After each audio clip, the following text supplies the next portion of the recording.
Welcome to Hasina's kitchen. చాలా రోజుల తర్వాత చాలామంది కోరిక మీద కరకరలాడేటటువంటి చెకోడీలు ఎలా తయారు చేయాలో, ఎలా చేస్తే కరకరలాడుతూ వస్తాయో ఇప్పుడు చూద్దాం.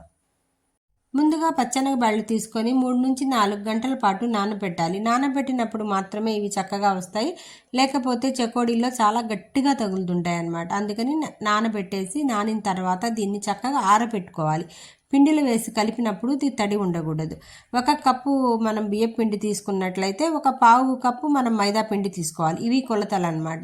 ఏ పిండి వంట చేసేటప్పుడైనా సరే మనం పిండిని జల్లించి తీసుకున్నట్లయితే దాంట్లో బబుల్స్ రాకుండా చక్కగా ఉంటుందన్నమాట. అందుకని చెప్పి ఎప్పుడైనా సరే మనం జల్లించి తీసుకోవాలి. నేను 1/4 కప్పు తీసుకున్నాను.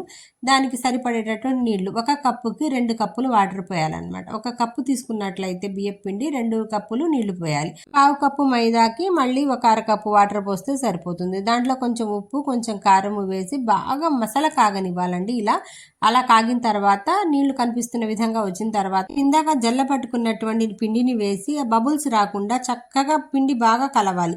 ఇలా కలిస్తే సరిపోతుంది. కొంచెం సేపు మనం పక్కన రెస్ట్ ఇవ్వాలి. చాలా వేడిగా ఉంటుంది కదా, కొంచెం సేపు పక్కన పెట్టి తర్వాత ఈ పచ్చెనగబాళ్ళు ఇలా వచ్చిన తర్వాత ఇది కొంచెం గోరువెచ్చగానే ఉండాలని మరీ చల్లారనివ్వకూడదు అనమాట. ఇలా కొంచెం నూనె వేస్తూ నెయ్యో మన ఇష్టం వచ్చింది వేసి ఇలా చక్కగా బాగా ముద్దగా కలుపుకోవాలి. ఇలా వచ్చింది చూసారా, ఇలా రావాలి. సాఫ్ట్గా వస్తుందండి, చాలా సాఫ్ట్గా వస్తుంది. కొంచెం వేడిగానే ఉంటుంది. చూడండి, ఇలా సాఫ్ట్గా వస్తే సరిపోతుంది. ఇది చాలా సాఫ్ట్ డో వస్తుంది అనమాట. ఇలా చక్కగా చూపించిన విధంగా వస్తుంది.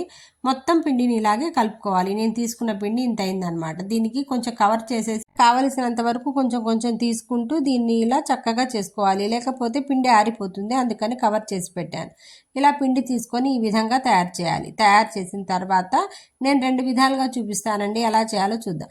ఇలా చేసిన తర్వాత నేను చూపించాను కదా, ఇట్లా పచ్చెనగబాళ్ళు వేసి దీన్ని రోల్ చేసి దాని మీద రోల్ చేసి చక్కగా మన ఇష్టం వచ్చిన షేపు, మన ఇష్టం వచ్చిన సైజు చేసుకోవచ్చు అనమాట.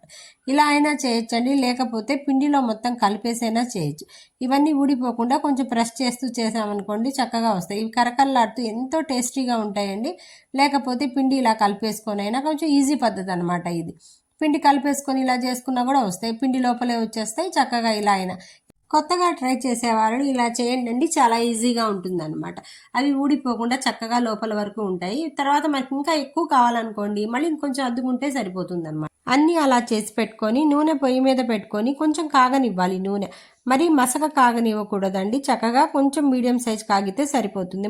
కొంచెం మన దగ్గర ఉన్నటువంటి పిండి కొంచెం వేసామనుకోండి, అది పైకి వస్తే సరిపోతుంది. ఇలా వేయంగానే ఇలా బబుల్స్ వస్తే సరిపోతుంది. మరీ కాగనివ్వకూడదండి. కాగితే పైన ఏమో చక్కగా గట్టిగా అయిపోయి లోపలంతా పిండి అలాగే ఉంటుంది. అందుకని చాలా స్లో ఫ్లేమ్లో వీటిని వేపుకోవాలి. కొంచెంసేపు పడుతుందండి. చాలా ఓపిక్గా చేసేటటువంటి వంట ఇది.